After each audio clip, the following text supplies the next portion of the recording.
So, yung kwento po ng Tabi is actually it's not just some song that introduces Sonara, but it's actually a celebration din po na mga nalagpasan namin. Kaya nga po yung kanta namin may wave kasi parang ito yung peak and trough, yung ups and downs ng journey namin. And yung nalagpasan po namin bawat yun, na-accept namin siya and we celebrated that. And sa Tabi naman po na title, dito po marami po actually meaning. Kasi po yung Tabi first is sa Bisaya, tabi. Like alam niyo po yung tabi, pagtabi, tabian, mga something to talk to, ay something to talk about. Yun po yung Tabi sa Bisaya. Bisaya yun. Meron pa mga Bisaya dyan! Yes.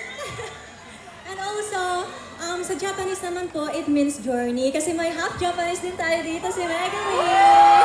Megumi-chan! Sampol. Kayo nga Konnichiwa. Isa pa nga, Megumi. Isa pa. Japanese ka nga. こんにちは、私たちはソナラです。 Okay, so far, may Bisaya meaning yung Tabi, may Japanese meaning. Ano bang meaning, Tin? So, ang meaning sa Tagalog, syempre, is tabi, which means to move away, or tabi. Pwede niyo po bang kaming tabihan?